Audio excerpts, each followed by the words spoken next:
Bien, buenas tardes. Muchas gracias. Agradezco a la Academia Nacional de Medicina, por supuesto, el espacio que me brinda la doctora Basurto, pero sobre todo el espacio para hablar de estos temas. Mi primer acercamiento con las personas transgénero, y bueno, particularmente que tuve la oportunidad de tratar mujeres trans, fue hace más de 10 años. El primer caso que tuve con trombosis en una mujer transgénero, pues fue todo un reto. Nunca había enfrentado a un paciente así. Y bueno, lastimosamente este paciente o esta paciente se enfrentó a muchas situaciones que todavía creo que se viven actualmente en la sociedad y en los mismos hospitales. Por eso coloco ahí esa bandera, y esa imagen que ven ustedes allí es del dios romano Janus o Llano, que representa dos caras, dos puertas, porque bueno, las personas trans, pues independientemente de las razones que cada quien tenga, hay que respetarlas, y creo que es un punto relevante en el cual quiero insistir el día de hoy, en el respeto, y nosotros como profesionales de la salud simplemente tenemos que ver cómo poderlos ayudar a que lleven una mejor calidad de vida. Y ese es un reto que tenemos que hacerlo, porque estos pacientes enfrentan día una gran discriminación.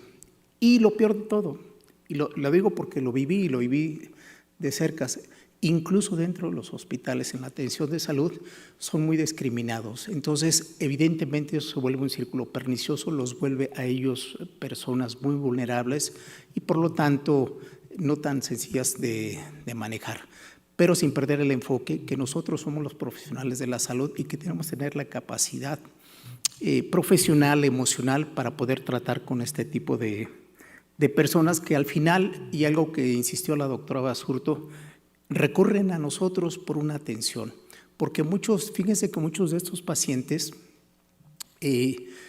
no recurren con el médico para tratamiento. Como no existen clínicas, o no existían, y ojalá pronto las estemos creando, pues recurren a tratamientos de internet o a veces por recomendaciones de terceras personas, y sabemos que el riesgo que conlleva. Entonces es muy importante entonces que nosotros abramos este panorama para la atención de estos pacientes. Creo que es muy importante.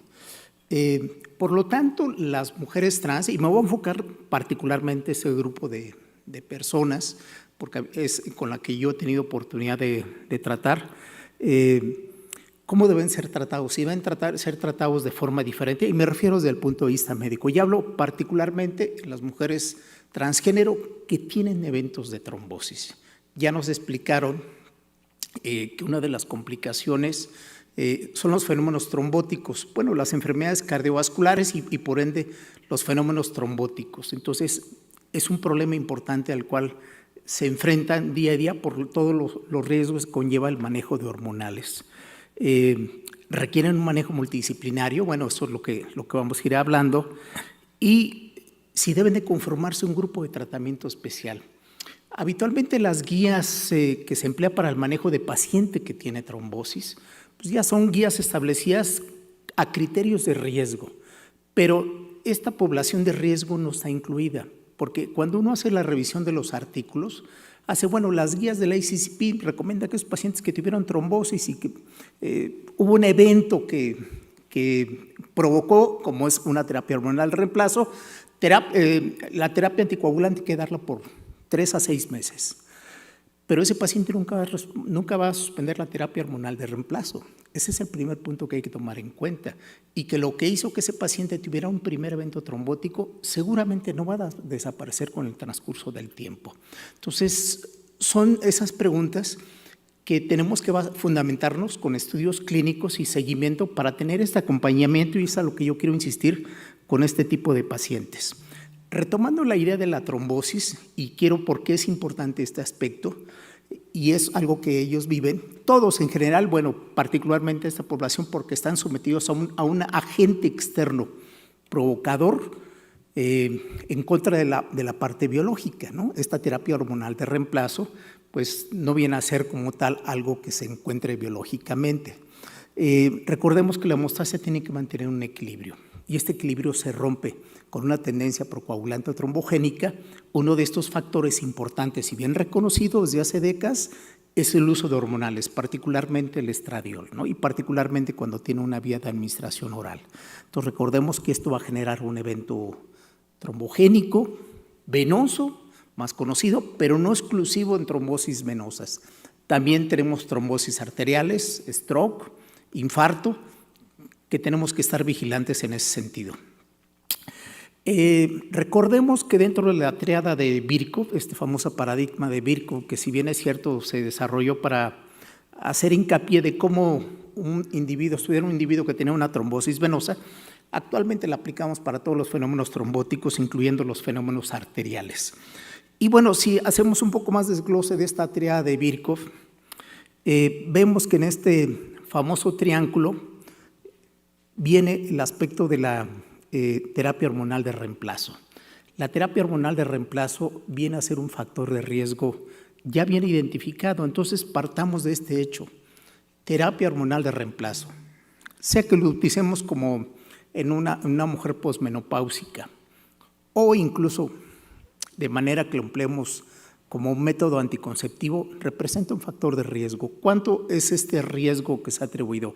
Diferentes series reportan entre 5 a 10% de incremento del riesgo contra aquellos pacientes que no tienen una terapia hormonal de reemplazo. Hay muchas variantes, por supuesto, muchos factores de riesgo, tipo de estrógeno que se utiliza, dosis que se emplea y vías de administración. Entonces hay que ver la variabilidad que pueden haber esto con base a todas estas variables que se usan en relación a los usos de los hormonales. Pero quiero seguir señalando que un factor de riesgo viene a ser la terapia hormonal. Esta terapia hormonal se integra con otros factores de riesgo que pueden estar imperando en esa persona que puede tener una trombosis arterial, una trombosis venosa. Una mujer trans que ha decidido un cambio en su identidad, o sea que esté empezando o está en proceso de transición, no va a estar ajeno a otros factores de riesgo. Y cuando nos lleguen a nosotros, habitualmente nos llegan ya con las complicaciones. Algo que hay que entender que en estas clínicas o guías o recomendaciones habría que hacer una evaluación no con el hecho de prohibir o limitar a alguien que quiera hacer este cambio de identidad. Simplemente con base a una orientación con respecto a la salud, hacer una identificación de los factores de riesgo que ya tiene el paciente, ¿no? O la paciente, es decir, si hay historia de eventos trombóticos previos, esto es un punto bien importante que habría que considerarlo. ¿Por qué? Porque implicaría otro tipo de manejo ese tipo de pacientes. Igualmente, si hay una historia familiar de trombosis en el paciente u otros factores que pueden estar en el ambiente de ese paciente. Entonces, es importante, previo a eso, hacer una evaluación, porque, enfatizo, no es que este paciente en el momento que va a avanzar desaparecen otros factores de riesgo.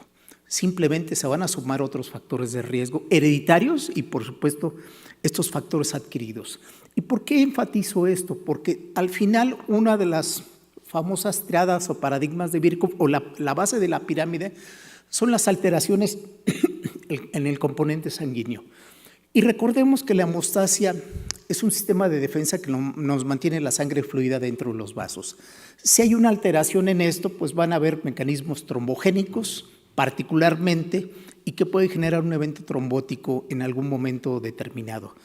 Los hormonales está determinado, particularmente el estradiol, que tiene una afectación particularmente al sistema de proteínas C y S, que es un sistema muy poderoso de regulación antitrombótica a través de factor 5 y factor 8, y que lo convierte en un excelente sistema anticoagulante.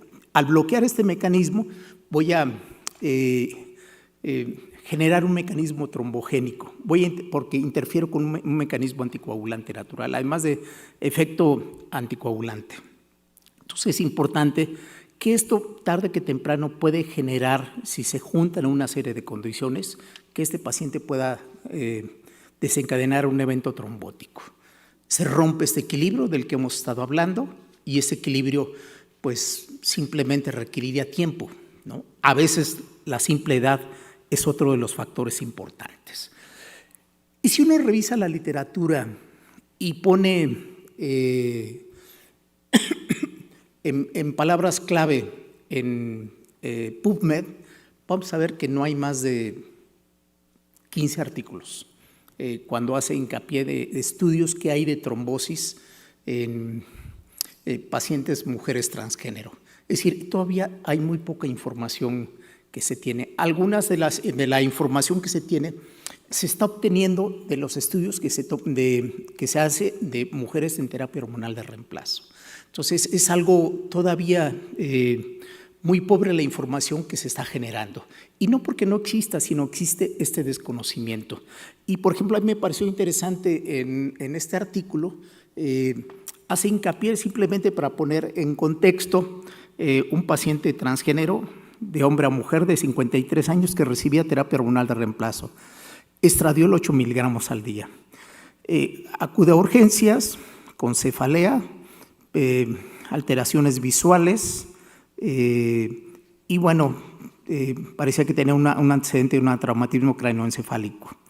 Y bueno, otro de los antecedentes, que tenía hiperlipidemia. No tenía otros antecedentes de consumo, de tabaquismo y de alteraciones de la coagulación.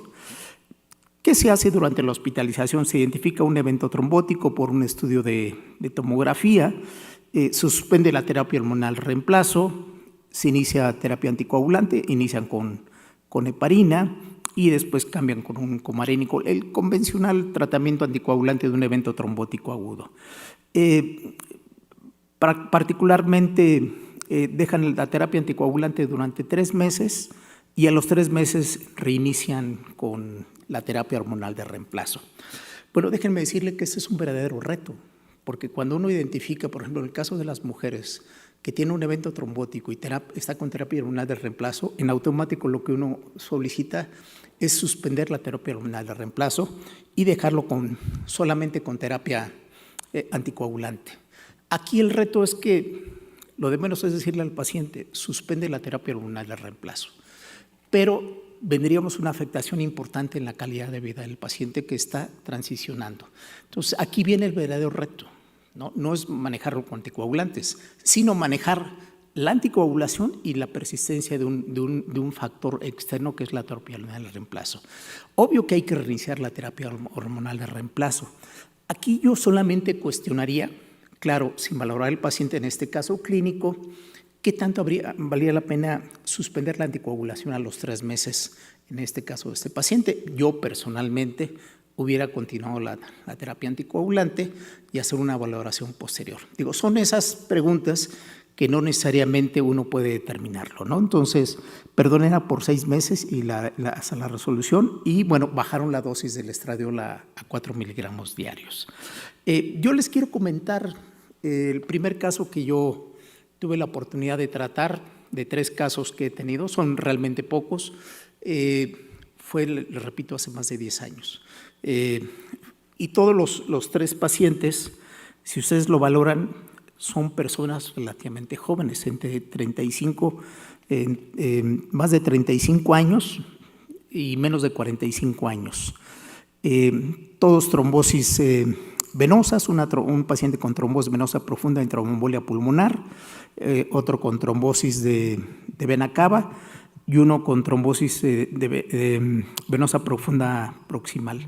Todos estaban con terapia hormonal y, bueno, el manejo fue con anticoagulantes orales y uno estaba con rivaroxaban. El reto de estos pacientes es que nadie los quiere ver, ¿no? A mí cuando el primero de ellos, no llegaron juntos, por supuesto, cada quien llegó en situaciones muy diferentes. El primero de ellos que llegó venía sufriendo discriminación de otras especialidades y no necesariamente del médico, ¿no? Hablo de todo el personal de salud. Entonces llegan ya con una gran desesperación en este aspecto. Entonces, ¿qué factores de riesgo era común a todos ellos? Todos tenían obesidad, ¿no? Todos estos pacientes tenían obesidad y tenían sedentarismo, ¿no? Entonces, también, ¿por qué sucede esto? Creo que también es una gran falta de información, porque también alguien que quiere transicionar tiene la mayor motivación para poder hacerlo. Y si una de esas motivaciones en la transicionar es modificar hábitos, estoy seguro que ellos también lo harían. Entonces también hace falta esa orientación, porque lo que sucede es que al cerrarle la puerta los médicos con el trato que tenemos todos, pues lo que hacen los pacientes empiezan a automedicarse, ¿no? Dicen, bueno, ¿para qué voy? Me tratan mal, al final el médico me hace lo mismo y no me dan resultados. Bueno, ese es el reto y creo que para eso estamos aquí, para poder cambiar la actitud que tenemos ante estos pacientes. Ya lo señaló hace un momento la doctora Basurto, el gran sufrimiento que tienen ellos. Ya decíamos que la primera causa de muerte en estos pacientes es el suicidio y luego son las trombosis. Entonces, creo que tenemos que tener la empatía y la sensibilidad para tratar este tipo de pacientes, porque en la evolución de estos pacientes que se refirieron al servicio de endocrinología, es un reto porque también para el médico endocrinólogo, pues era una experiencia relativamente nueva poderlos atender, ¿no? Se suspendió la terapia hormonal de reemplazo, obviamente se continuó con el mantenimiento con anticoagulación. ¿Por qué? Porque tenían factores de riesgo. Si bien ninguno tenía una trombofilia hereditaria, es decir, que se pudiera atribuir a un efecto primario, sí tenían factores adquiridos. Entonces, mientras no se modificara esos factores adquiridos, el riesgo de retrombosis, y recuerden que alguien que ya ha tenido un evento trombótico previo, y si uno lo aplicara a los modelos de Viena, el modelo de Viena para retrombosis, estos pacientes tienen alto riesgo de retrombosis.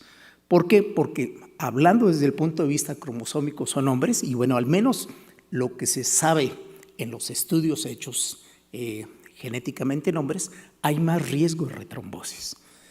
Están con terapia hormonal de reemplazo, por otro lado, tenían obesidad. Entonces, suspender una terapia anticoagulante para profilaxis secundaria lo convierte en un alto riesgo de retrombosis. Entonces, son esos retos que no son tan sencillos y no son tan claros y que alguien puede decir, no estoy de acuerdo, yo suspendo la terapia anticoagular de reemplazo. Entonces, es mantener la anticoagulación. Bueno, ¿cuáles son los problemas en el seguimiento de estos pacientes?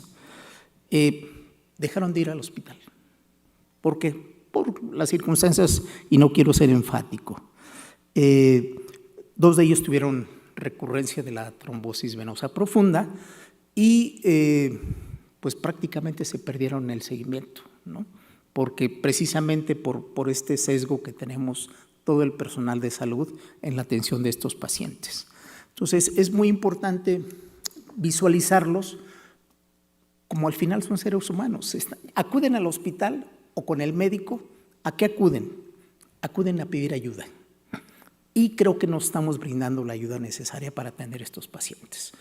Y no solamente es darles la terapia anticoagulante, que es bien importante, por supuesto, porque ya vimos que una causa importante de mortalidad en estos pacientes es la trombosis, sino el acompañamiento.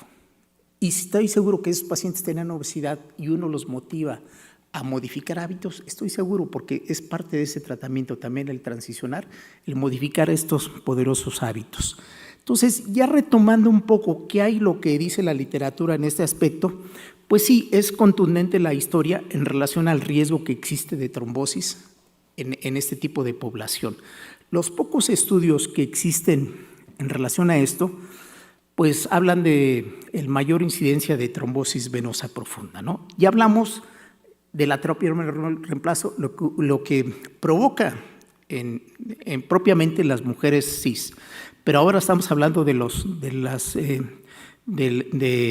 el sentido de las mujeres trans. Entonces, una de las recomendaciones que también se hace es modificar la vía de administración. Entonces, por ejemplo, hay diversos estudios donde pues tratan de evaluar estos aspectos importantes, ¿no? Las vías de administración, por otro lado, ¿no? ¿Qué tipo de dosis es la que se emplea? Que es otro factor también. ¿Y con qué viene la combinación de los estrógenos? Que es otro detalle también importante. Lo que sucede, por ejemplo, en Europa es muy diferente a lo que sucede en Estados Unidos. Es más alta la incidencia de trombosis en pacientes en Estados Unidos por las formulaciones que existen en comparado con lo que se administra en Europa, por ejemplo. Es muy dado que en población europea se utilice también la espironolactona como un inhibidor de la testosterona. Entonces, también la combinación con otros tratamientos. Entonces, el manejo de este paciente tiene que ser multidisciplinario, porque bueno, ya entramos en el terreno hormonal y creo que es prudente que estos pacientes sean manejados igualmente un manejo multidisciplinario con otros especialistas como es el médico endocrinólogo. Entonces, ahí requiere todo el soporte, tanto el médico endocrinólogo como el médico que va a tratar trombosis. Puede ser el hematólogo, puede ser el cardiólogo, puede ser el neumólogo o el mismo angiólogo o el internista, pero tenemos que tener esta sensibilidad para poderlo hacer. Así que todos los estudios en general vienen a retomar la misma idea, el riesgo trombótico y la asociación con las dosis por otro lado. Ahora, este estudio me pareció interesante porque lo que hacen es comparar las diferentes poblaciones cuando reciben terapia hormonal de reemplazo. Este es un estudio hecho en Australia y bueno, lo que hace énfasis, por ejemplo, es en un estudio holandés, mujeres transgénero seguidos durante una media de 6 años, encontró que el infarto y el stroke es más del doble en mujeres trans en comparación con mujeres cis. Entonces, bueno, viene a ser enfático toda esta información que le estoy comentando, ¿no? Y bueno, también el antecedente de que hay 5 veces más la incidencia de fenómenos trombóticos.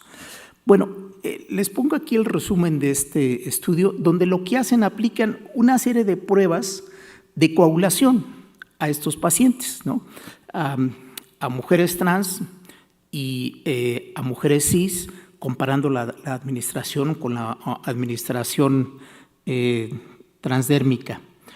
Y bueno, donde efectivamente se ve que existe un aumento de algunas proteínas de la coagulación y descenso de otras, lo que al final conlleva a un estado de protrombótico propiamente de estos pacientes.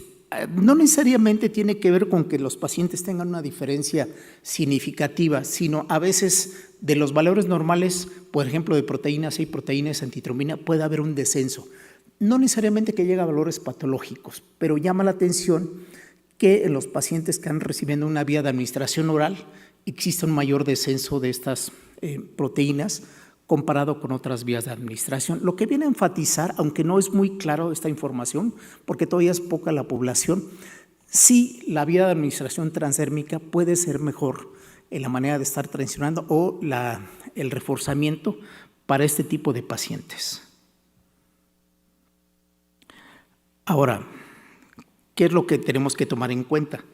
Si son mujeres trans con terapia hormonal de reemplazo, ¿cuáles son los factores de riesgo que algunos artículos refieren? Edad, más de 40 años, y ya vemos que la mayor parte son personas jóvenes, pero hay algunos que pueden transicionar después de los 40. Para esto, bueno, pues si bien la mayor parte de la población es menos de 40 años.